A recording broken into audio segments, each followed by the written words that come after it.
Good evening, guys. Thank you, Ashley. So can everybody hear me? Or Ashley, can you hear me? I got this set up right? Yes, I can hear you, Ken. Good. All right. So tonight we're going to be talking about starting your stock dog. In particular, the Border Collie, because that's where my time has been spent mostly on that type of a dog. The last webinar, we just kind of touched base on some stockmanship, the importance of stockmanship, and just what type of dog that you would probably need or use, and what type of jobs that you would do with your dog at home. But so I'm just going to touch really just starting your dog.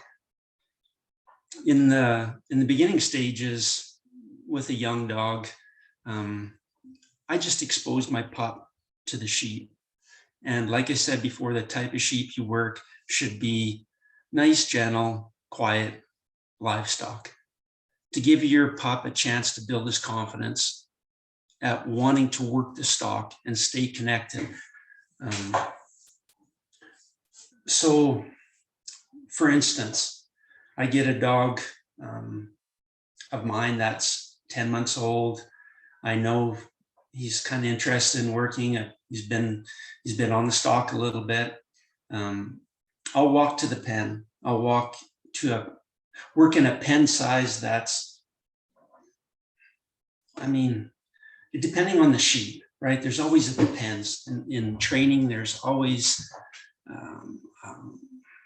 exceptions to every rule.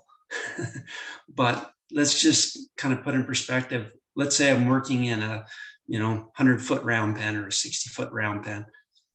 I walk into the pen, have my pup on a leash, really doesn't have a whole bunch of obedience, but it understands the basics of either stand, lie down.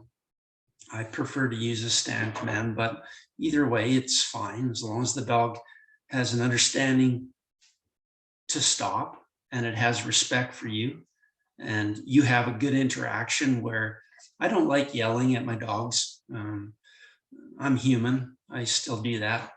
But I like to have just some basic recall. The pup comes when he's called. If he doesn't, he drags a cord. I pick the cord up.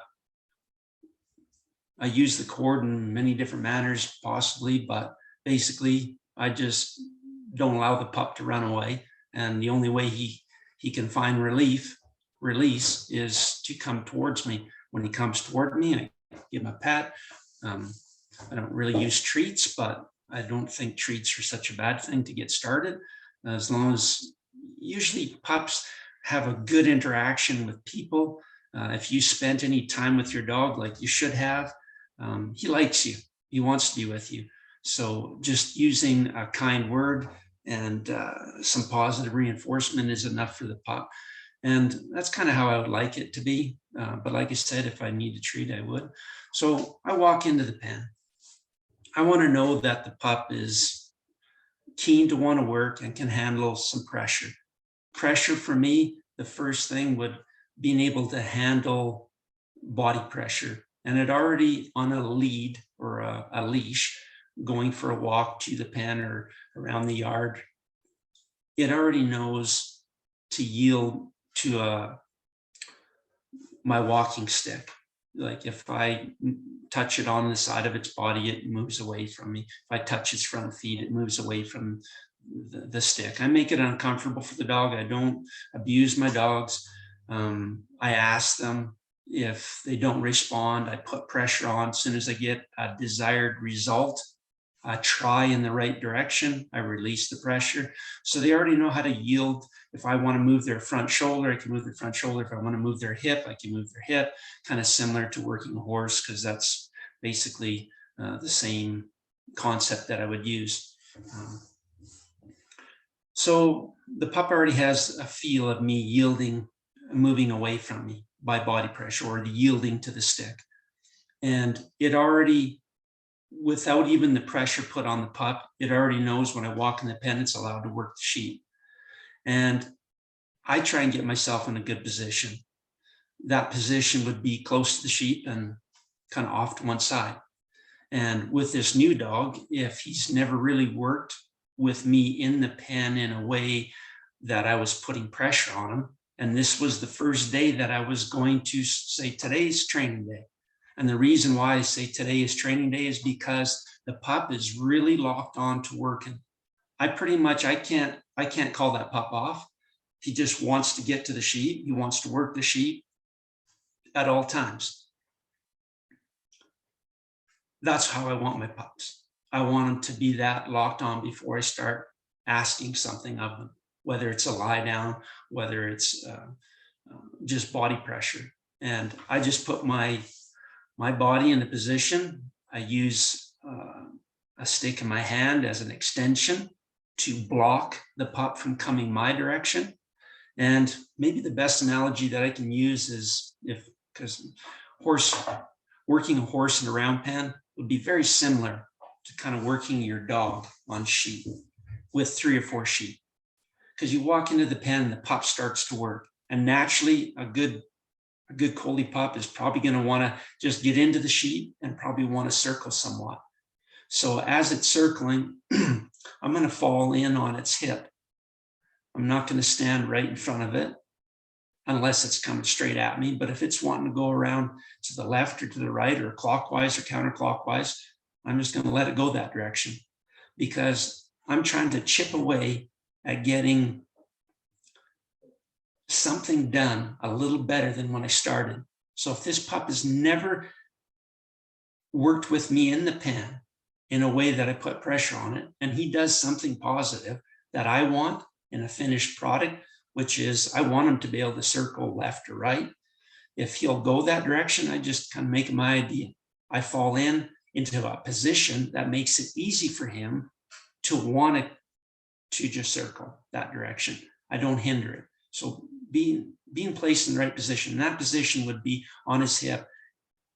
To put it kind of in a better way is when you're working a horse in a round pen, if you want your horse to go forward, you're going to have to step to his hip with a cluck or a tap on the ground or a whip, touching his tail head to make him move out the direction that he's pointed. So if his head's facing to your left, I would just touch him on the hip. I'd step into his hip. I'd step behind him, and the horse would continue around the pen. As the horse was going that direction, I've actually got one direction. I got this horse going that one direction. If I want to change directions, I cut straight across over in front of his head and block him and make him turn around and go the opposite direction. But that's a horse in a round pen. That's 2 things, me and the horse. When you're working sheep, it's basically the sheep are the center of that round pen. That's the best way I can explain it. Pretend like the sheep are the center of the round pen, and you're standing in the middle of the round pen, walking around the sheep. And so stay on your dog's hip as the dog is circling around the sheep, and he's just wanting to circle, let's say. The first time that's maybe what he wanted to do with that dog. I would just follow that dog around maybe once or twice, maybe 3 times going that direction, and get the dog comfortable and allowing him to circle that way without any pressure. Just allow the dog to kind of look at the sheep, run around the sheep, watch the sheep as he's moving around that direction.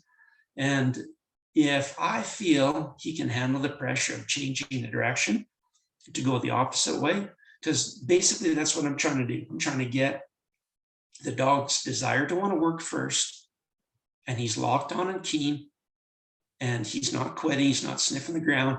As soon as you bring him into the pen, he's wanting to work. Then I will start controlling direction. That's the first thing. So, and I don't care which way he wants to go in the very beginning. Off he goes. I just follow. I make that my idea, his idea, my idea, and I don't fight with it. And then if there's an opportunity arises that he switches directions, I switch directions with him. I just make his idea my idea. So now I'm going clockwise and counterclockwise. Once I've established that, and I feel like that's pretty good, the pup's got a cord on him, I might just quit there for the day because I've accomplished something. And I just keep chipping away at certain things. So for instance, let's say it's a different dog. He's not perfect. He just doesn't circle the sheet nicely and kind of go both directions. And he's maybe the type of dog that likes to kind of get into a sheet. He likes to bite the sheet. He likes to attack the sheet because his instinct is telling him, this is what I want to do. This is what I'm bred to do. This is what feels right to me. I'm going to try and get myself in a position in between the dog and the sheet and deflect him and keep him going the direction maybe he wants to go.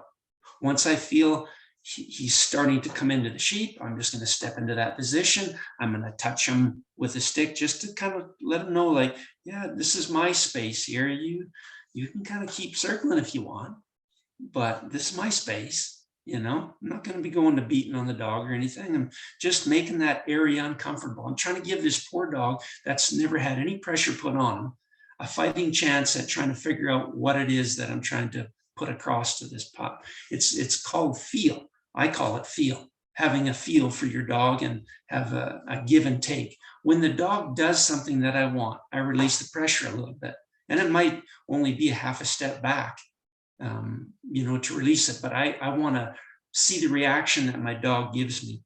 If he looks like he's a little worried about me standing there, I'll step back off his hip even more. And I call it open the door. I'll just open the door and allow that pup more room and more freedom to kind of get to his sheep, because I'm interacting too much. It's like he's not interested in the sheep anymore. He's more thinking about me. So it's a real feely way of trying to decide how much you can do with each dog or a pup. It doesn't matter what, older dog, but they're always giving you signs, and you have to be reading these signs all the time. But one thing for sure, I try to use that dog's instinct to my advantage.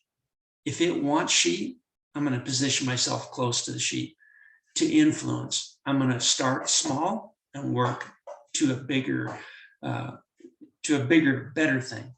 I try to get one piece of the pie or one little grain of 100%. If I can get 1 or 2% that day, I'm happy with it. As long as I feel that the dog is actually trying to do something, not necessarily for me, but something that I need in the finished product. A dog that wants to get around a sheep. I honestly feel like controlling direction is ultimately the most important for me, because it sets me up to control a stop. It sets me up to just control them out in the open without having a leash on them. I might start in a round pen, but I don't have my hand on the cord. Well, maybe on some dogs, but I hardly ever do that. I mean, I just let the dog go, and I just get myself in a good position. And if my dog kind of does something like come into the sheep and grab one and drag it down, I'm going to try and get myself in that position to just deflect the dog out off the sheep a little bit, and not to take away too much, just enough to say, hey, do you think maybe you can go around the sheep kind of in a little bit nicer way instead of just bloody attacking them? So yeah, it's kind of like I'm shaping and molding a little bit more each day. I'm not trying to make it perfect in one day. And probably my demeanor was like that in the beginning. It had to be perfect. I got to make it perfect. I'm going to make it perfect. Everything's got to be perfect right from the get-go. And I just found for myself, like, it just doesn't work very well that way. I need to chip away. I need to get improvement, and I can expect improvement, maybe not every day. Sometimes I may plateau. I call it plateau. You get to a spot where you put 2 or 3 months on a dog, and then all of a sudden, or less, I don't know, but maybe 6 months, and they just seem to stay in that same spot. They don't get any better. And you're trying to, show them, look, I want it more done this way. And don't do that. Do more like this. And sometimes they just don't want to step up. Either they want to keep doing what they've been doing, And I've been showing them, no, I don't really like that. And I just have to live with that. That's comes to the point where you either live with it or you plateau over a period of time and come back to that spot where they might be having trouble and see if you can interrupt that pattern that they have and change it. But I don't want to lose really important things: their desire to want to work and some basic principles, which is to get around the sheep and bring them to you, which is balance. The basic principle of an outrun, because that's where that stems from, as it goes on. They need to understand what a stop is, on stalk eventually.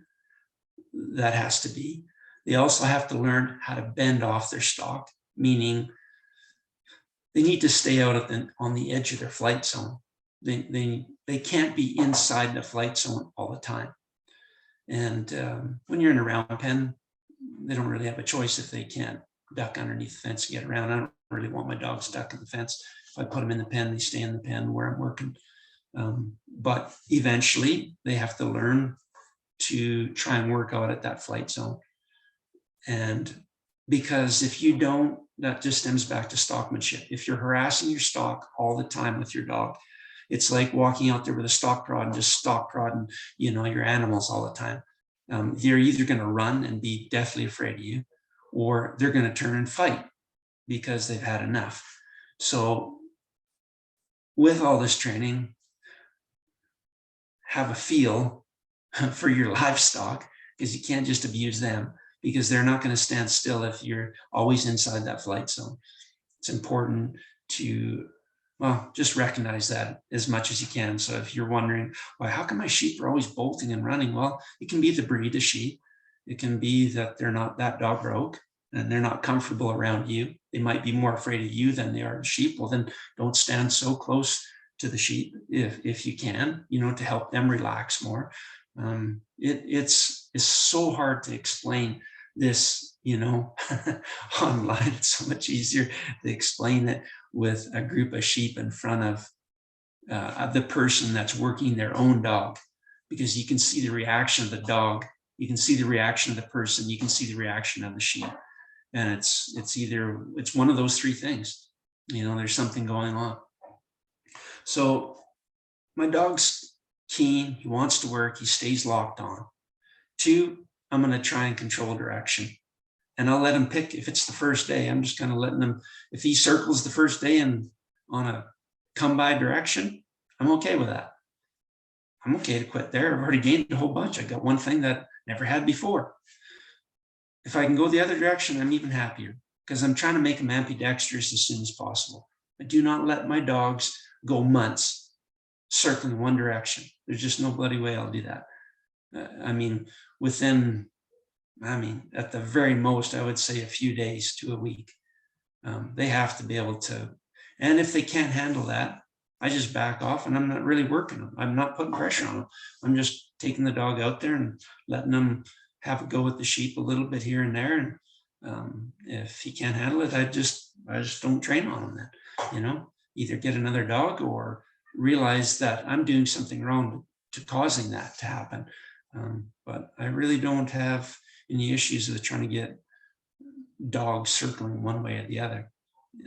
It all stems to being in a good position and to make it enticing for them to want to go that other direction by placing my body in a position to make it to where it's like, well, it just feels right to them, and then bang. Once you got it once, you can get it twice. Once you get it twice, you can get it 3 or 4 times. Pretty soon you're starting to get it. You're starting to get that thing that you were looking for quite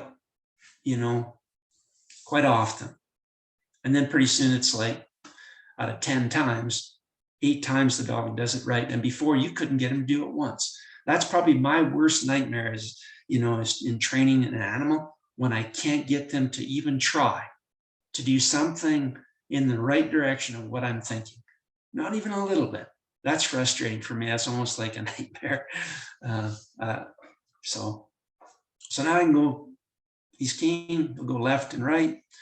I teach him to stay off a sheet. Well, not so much stay off a sheet, depending on the dog, depending on how he reacts. If he's a really timid, soft dog and he's not wanting to push, well, I'm just letting him come in as tight as he wants to be to build his confidence. Now, if it's a dog that's nothing but wanting to get into the middle of a sheep and attack him all the time, and we've had some discussions about like, hey, buddy, like maybe just deflect and kind of get around the sheet nice, and you don't have to attack. But yeah, I mean, every dog is different. Every situation I'd handle different. If he's intimidated and worried, I'm petting him, I'm praising him, I'm not speaking loud. I'm trying to do everything possible to stay out of his way, to make it as easy as possible for that dog to understand what it is that, or allow him to build confidence, right? If the sheep are attacking my dog, well, it's not really helping my dog at all. If I think he can handle it, I might keep encouraging him from the sidelines. You know, you can do it, buddy. You're doing good. Keep it up. Yeah, keep trying. You're all right. You're fine. Okay, get back in there and kind of be a canine. You know, show him your teeth a little bit. You know, you can do that. You know, within reason. And with a pushy dog, it's the opposite. Loose-eyed dogs, they have more. They're freer. They just want to move more often. They can't stand still. They don't like lying down. They don't eye up. And the strong-eyed dog, you'll notice you walk into the pen, he's lying down, he won't get up and he won't move. You can't get him to go left or right. So I keep chipping away. It doesn't matter whether it's strong or loose, my program really is the same. I just try and get in a position to encourage my dog to kind of go that direction. And if I get a little bit better than when I started, I'm happy. So then again, dog's keen to work. I can go left and right. I can back my dog off to where the sheep feel comfortable. Now my stock, I can work longer because they're not getting harassed. Then I'll go for a walk. I'll just let my dog balance the sheep to me and allow my dog to develop that balance, which is basically his first job that he's going to learn. And as he understands that well, pretty good, I'm going to start stopping him. And the reason why I'm going to start stopping him after I have a little bit of control of direction and he balances is because I can block him. If he's trying to run off clockwise, I can step across and say, lie down. And he'll go, well, but there's no cord on me, so I'll just run off this way. And you've never stopped me up to this point anyways, other than away from the stock, around the yard, lie down, dog understands it. When you go to sheep, it's all gone because he's too keen. His desire and instinct is kicked in so much that you can't control it. But I'm just going to be patient. I'm going to nibble away, but I'm going to keep blocking him. I'm not going to let him go this way, and I'm not going to let him go that way. And that's how I can get him stopped, because I'm controlling the direction. He has a choice. I can block him and he can go the other way. I can block him again and go the other way. He can play a game of that. But eventually he's not being allowed to work his sheep. He's not being allowed to get his little paws into the feel of working the sheep, because I'm kind of in his face. I'm in his grill. I'm shutting him down. I'm up into him. He doesn't get, he just doesn't get, the sheep. And he has another choice. He can come towards me. Well, but if he comes toward me, he already knows that he can't come into my space because I'll step into his space. So that doesn't work. He can go left, he can go right, but I can block him. He can't come forward because I can block him. So then he just decides, well, the heck with it.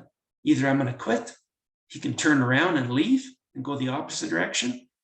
But if I'm reading the situation right, my dog already has a good feel for me. He knows I'm not wanting him to leave, but he has that choice. And if my dog does leave, well, then I just go the opposite direction and take the pressure off and then open the door, and then bang, the pup's back in there again. And if I still can't, I won't worry about it. I'll just grab the cord and walk away, leave it for another day, But more than likely, if the dog's feeling comfortable with working the sheep with me in the pen, I don't use other dogs to work, my young dogs. We work together, just the dog, myself, and the sheep. And I feel that's best. I don't know, I like it best because it makes sense to me. I don't want my dog attached to another older dog. It's the only way it can work. It can work with me in the pen, and I'm allowing it to work. And it's developing a relationship right off the bat, you know. What else can I touch on? So I can control the stop now. Let's say it's not a problem. Away from stock, he stops really well. I get on stock, I control direction, let him balance a little bit. I get myself into a good position between him and the sheep, ask him to lie down. I usually can get the lie down without any trouble. If he still doesn't, he's got a cord dragging. I might be able to just step on that cord, you know, somewhere amongst his work, and just walk down the cord and keep saying lie down until he does it. And that's an easy fix too sometimes. But eventually the dog will start stopping, and then after he stopped for a little bit and he's kind of committed to stopping for a few seconds at least, I might just let him go again. He might just decide to go, and I'll just make it my idea, and I'll feel go again. And then I'll stop him again, and I'll expect him to stop again. And eventually I'll get him stopped for 3 or 4 seconds, and then 5 or 6 seconds, and then 10 or 20 seconds. And then pretty soon I can stop him for like 30, 40 seconds at a time, and he's okay to stop, you know.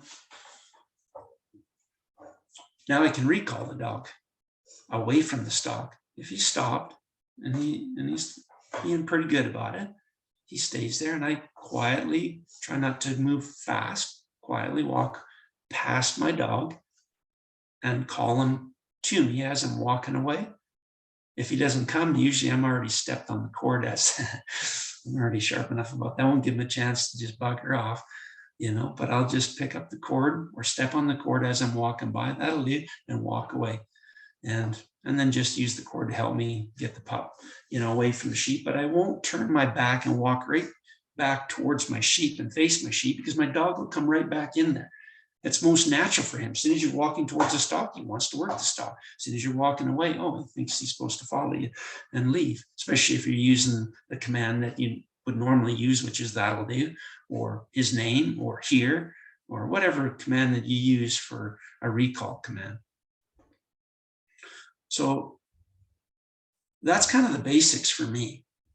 Being able to walk to the pen, allow my young dog to work, and he's locked on to work. 2, I can control direction. 3, I can bend the dog off a little bit, and he's not attacking the sheep, and he'll balance the sheep to me. And then 4, I can be able to stop the pup, you know, but he's already stopping away from stock, but I can stop him on stock now, and I couldn't before. I mean, there's no way that I could stop him, you know, without that. But that's kind of how I go about, you know, starting my young dog on that. I don't know how much time that I put into this, but I can kind of go on and talk more about outruns, because that's basically just a stem, you know, it's a small version of an outrun to get around the sheep, to balance and bring them to you.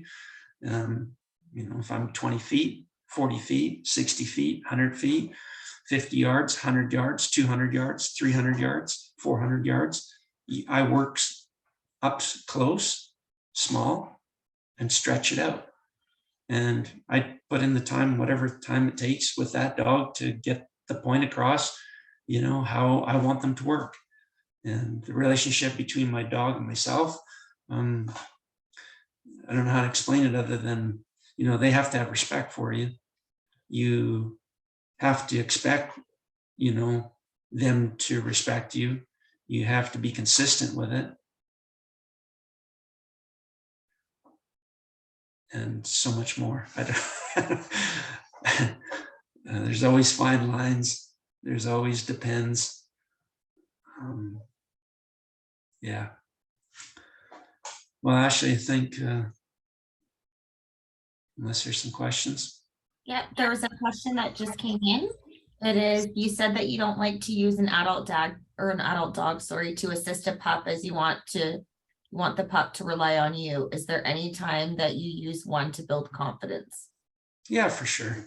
I mean, if I have a young pup and he's kind of getting abused by a sheep, and I think that my older dog can help him, I might have the older dog in there. But more than likely, it'll just maybe cause more havoc because that older dog hits the young pup and knocks him over, or they get intertwined because the older dog is working the sheep that's chasing them.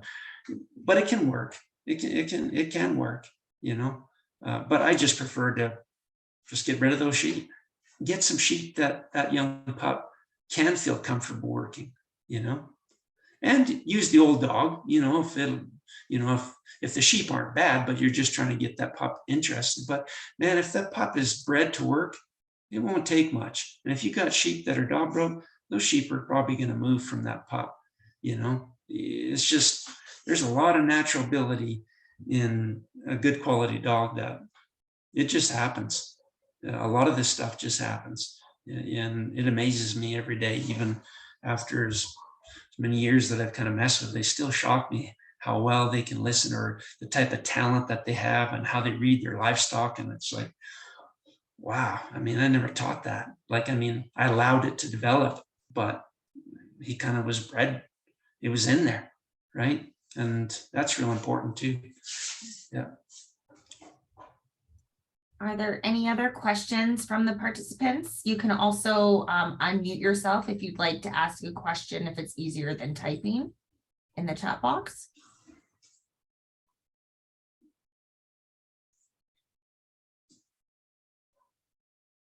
Don't be shy. Don't everybody talk at once.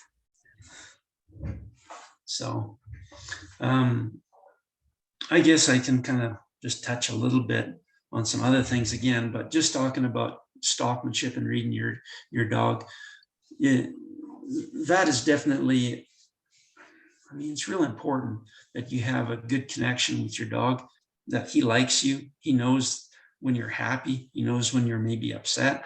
He knows when you're putting pressure on him, when he's not.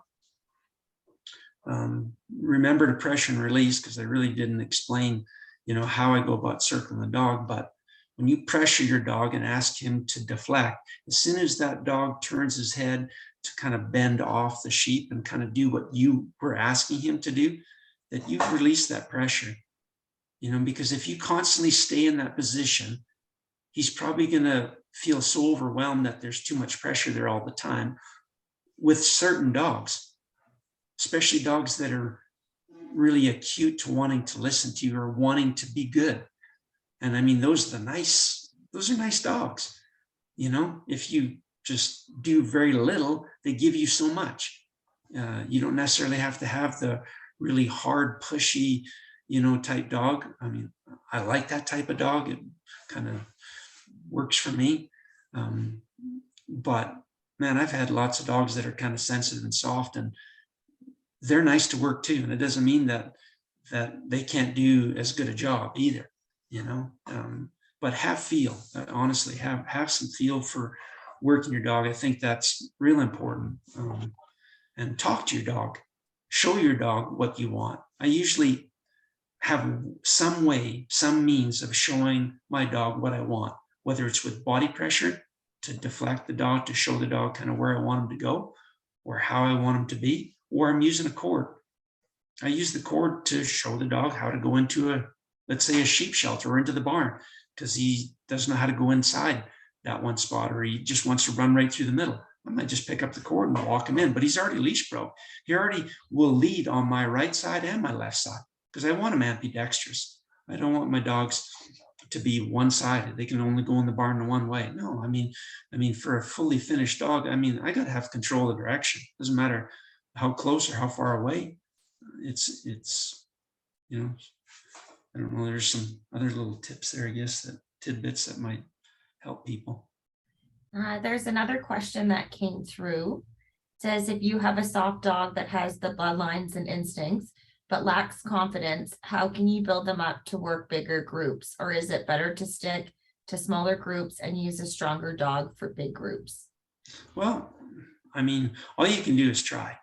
Take that dog out there, use the older dog if you have the older dog, and that older dog will kind of back up that other dog, especially if it's comfortable working the sheep already. It's not like a little wee pup that's just been on the sheep, you know, a week or two, but I mean, something that's had some training. I mean, it just doesn't hurt to have the other, and especially when that dog's ready to step up to working a big group. if it can handle working in a big group, I'll just let it work a big group. I don't care what age it is. I mean, as long as it's doing the right thing, you know, and I'm getting what I need.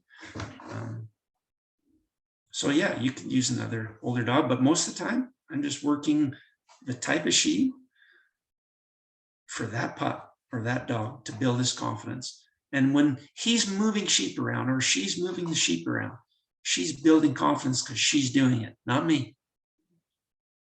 And whether the sheep are coming towards me or not, but if that dog is got its body in a position to putting pressure on the sheep, even though it might be light, the dog is building confidence, guaranteed. It's feeling like it can do it, you know. But if a sheep turns around and chases it off once, and the pup doesn't want to, or the young dog or whatever doesn't want to come back in to work, that's difficult to try and, you know, I mean, the dog's got to step up sometime. But I give him every bloody chance to do the right thing and put little stepping stones in there. Okay, it's grade 1. It's kind of where you're at, and this is what I expect. Grade 2, okay, I expect a little bit more. Grade 3, hey, I kind of expect this to be done a little bit better. Hey, now stage 4, I'm kind of expecting it to be quite a bit better than that. And then, you know, 6, 7, 8 until you're 12, and it's like, hey, don't step out of line. You need to be doing this correctly. But they have education. They've had their grade levels from 1 to 12, you know, if you want to put it that way. And you got to be fair. You can't just expect them, throw them in the deep end. You know, I do that sometimes, but if they're really talented, they can do it. But if they're not that talented, I'm really quick to jump back to help them through those stages. So, okay, we'll go back to square one, which is working in an area that's comfortable for the dog and you, and I'm getting something done.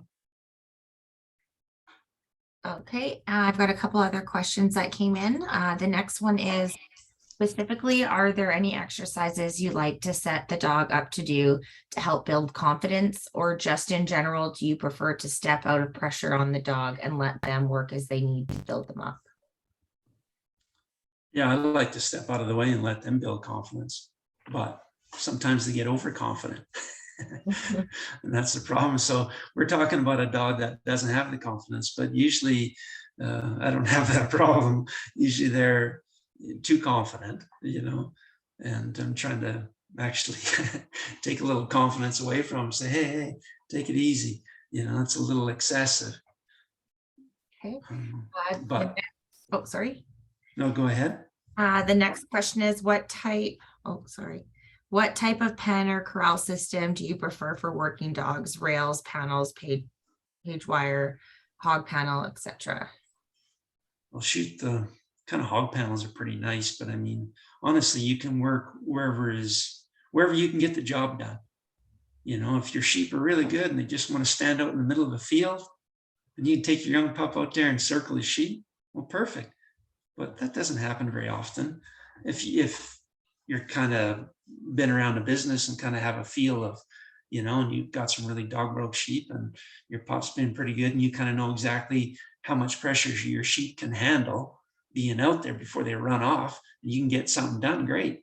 But no, I prefer, like, you know, some hog panels or some page wire fence, and in an area that, you know, if you can run like the wind, I mean, shoot, you know, maybe 100-yard pen is fine.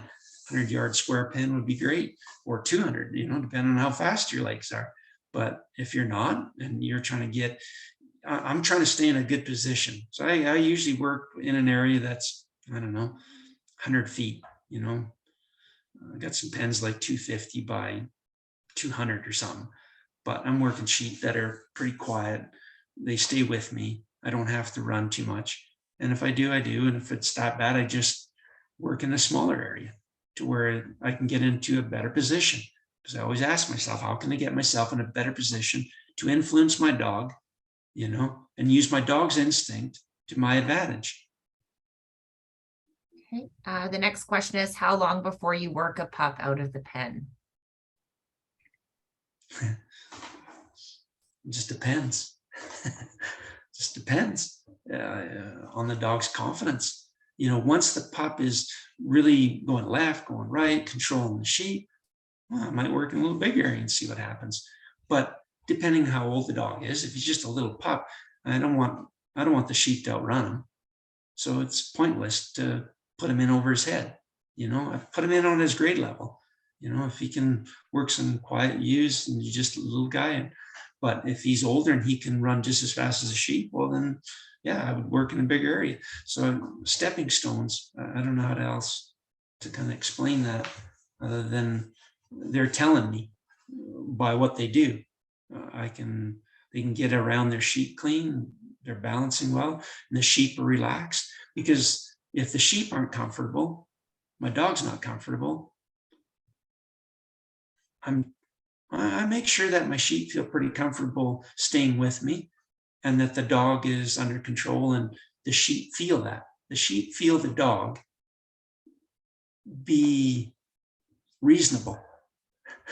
But if he's being erratic and wild, and then all of a sudden he gets the sheep away from me and out in a big area, then he's learning to get into a bad habit. So I don't want that. I mean, sometimes it happens. Well, it quite likely happens somewhere, but I just go back out of 10 times that I try and get this certain thing that I want. Hopefully once or twice I can get it the way I want, and then I can quit. I'm trying to. And then eventually the next time I come out, I can get it 3 or 4 times, and 5 or 6 times out of 10 times. And then pretty soon, once you tip the scale and you're getting 6 or 7 times out of 10 that he's doing the thing that you want your way, it's like, I know I'm winning. I'm definitely happy, But in those beginning stages, look at the small pieces, get a little glimmer to where it's like, hey, actually, the other day he did this, but today he actually did that. And that's kind of better. Well, I'm happy with that. It's a good place to quit then. Okay, and the next question is, I have a young dog who seems worried about losing her sheep. She gets fast, tight, hard to flank off, balance, reluctant to stop on a fetch. Not a problem with larger groups, but smaller groups get her anxious. Any tips to help settle her with the smaller groups? So it's a young dog. It's keen and it loves to be inside the flight zone too much, and it pushes the sheep, which causes the sheep to run, and she panics because the sheep are getting away. Is that my understanding of what she's saying? Bree, can you unmute yourself so that you can clarify? Yeah, that's what's going on. She just kind of makes her own mess and then is panicked to clean up her mess. Okay, so I focus on nibbling at saying when she's getting up into the sheep too much and being inside that flight zone too much, I'm trying to teach her to stay out at her flight zone, stay out there a little more, and be more patient. Maybe use a steady or a take time or an easy command, and start teaching her what that means so that my sheep settle more, so that it makes her settle more. The more she settles, the more the sheep settle. And then all of a sudden, she's not panicking to try and cover the sheep because she's not causing them. It's a snowball effect. Okay. Next question was, how do you get the pup to work out and around the flock in a larger area? Well, it's already doing it in a small area. So I just work. So if it's 20 feet, I go to 40 feet. And if it's not doing it at 40 feet, I go to 30 feet. And if it's, or I just need to be in a better position. And I think probably the key too is you're training your sheep just as much as you're training your dog. If your sheep are bolting everywhere, it's really hard to stay in a position to help your dog at all.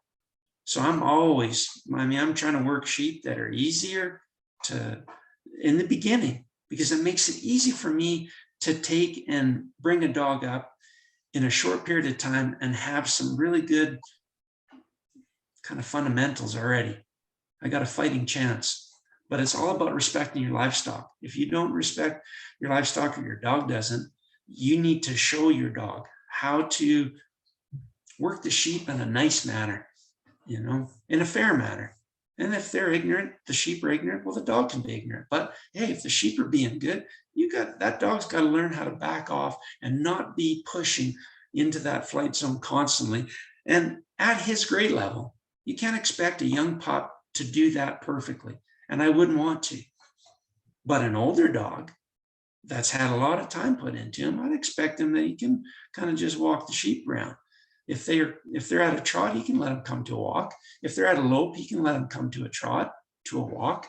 You know, if they're wanting to run, he can stay on the edge of the flight zone. But it doesn't mean that he goes faster. The sheep are loping and the dog's galloping. No, it's my job as a handler to step in and show the dog, look, I'm going to nibble away at that. You're pushing too hard, dog. Quit doing that. In this place at this time, every day you keep doing that. I'm going to keep showing the dog what it is that I don't want, right? And eventually the dog, if he's got any brains at all, and if I'm putting the right amount of pressure and making it very clear to my dog, I'm sure he'll pick up what I'm laying down and it'll get better. And some just have certain natural abilities, certain natural instincts that love to do these certain things that might drive you wild, make you frustrated.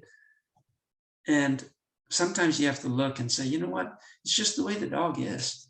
It could be, or I just need to apply a little bit different pressure or a little more pressure or something a certain way to get a little flicker, a little glimmer of hope of kind of what I want. If I see that, I know I'm winning. But if I don't see any change, and it's really just a change. If I don't see a change, I think Ray Hunt said that, a horse trainer said, I mean, you'd always say like, there's a change. There's a change. You see, that's change. It's like a good thing. It means that they're starting to open their mind to that thought.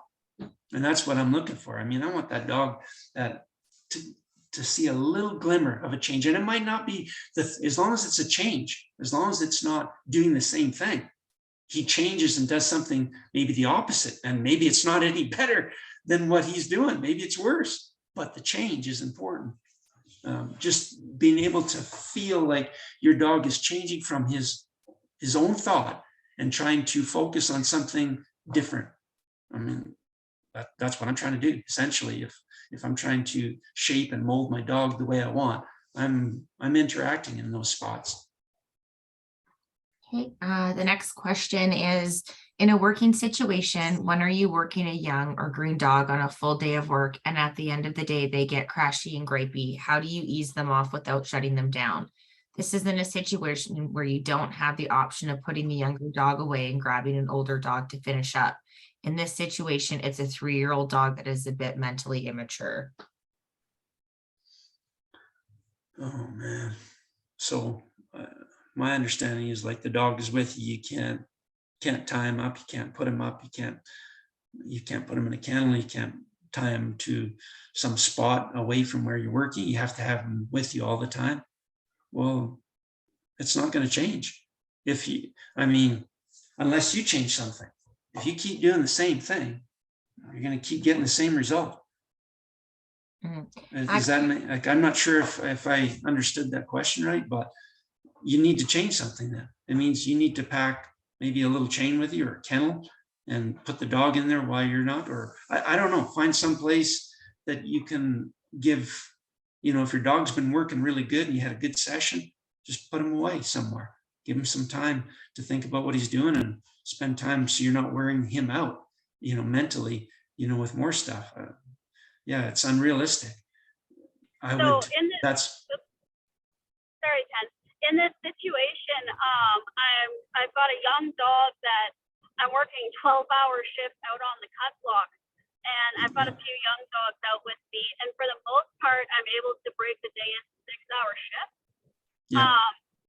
But occasionally I'll have to do a 12-hour shift with the same dog. On the older dogs, it's hard enough, but I've got this 3-year-old that physically is strong enough to go all day. But near that end of the day, when we're 10 kilometers out from camp, he just starts to mentally shut down a little bit. And at the end of that day, when the sheep start pushing him, he's getting a little bit grippy. He's kind of barging in on the group. And I'm just trying to figure out ways that I can maybe back him off a little bit while still being able to get the job done. Shoot, if he starts out the beginning of the day and he's being good, I don't know how, other than you know, if you're always moving, because you're probably always in a different area, right? You can't just tie your dog up. Is that what you're saying? And work the other dog? Yeah, we'd be at least 10 kilometers out from camp with the flock running And you're about 1,500 heads. yeah, and you're constantly moving. So you're Yeah. taking, you know, it's so hard to kind of figure out how to deal with it. But you'll have to figure out some way.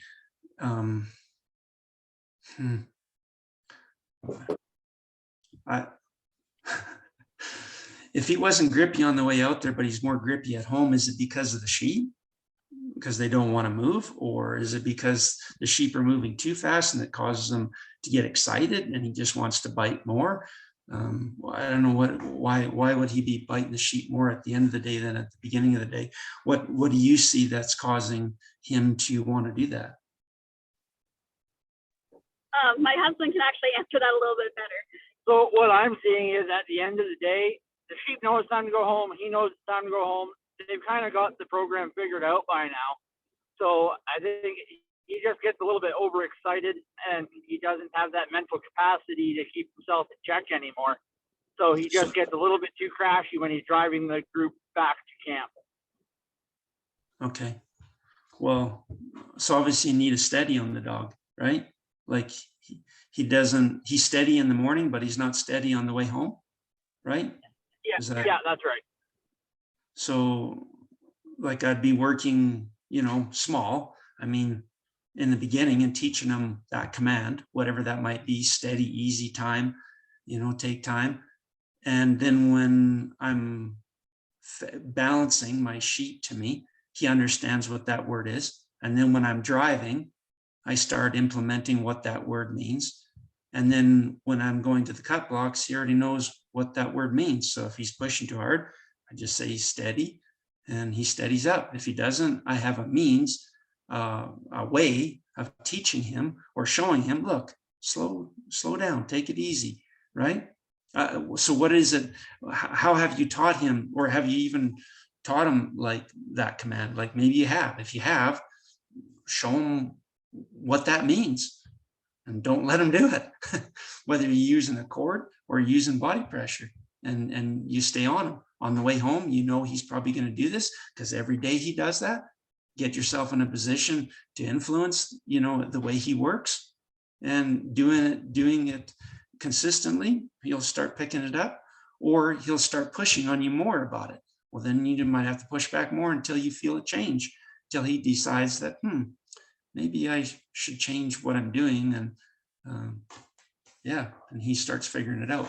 But my dog before that point, he would already know what that means. And then when I go out there, I would just reinforce it, whether it's practical work or whether you're training, you know, you still have to reinforce those things. Otherwise they get out of hand, and pretty soon it's just a bad bloody habit and you feel like you can't even control it. But does that kind of answer your question?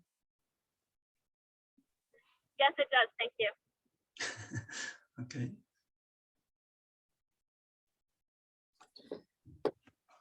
Are there any other questions? We're almost at time here, so if there's one more question, we're happy to take it. Again, you can type it in the chat box, or you can unmute yourself to ask Ken the question. Just to kind of touch base on that again, it's real important to work small and go big. You know, by the time I'm going to doing a big job, the dog is already comfortable with a lot of things. I don't have to revisit. Well, I mean, that's not true. I mean, I really do revisit a lot of things. When you're doing practical work, it's different. It can be difficult, but I'm still keeping focus of what I want done. I need the sheep to be put in the pen, or I need the cattle to get into this area, and we work at getting that job done.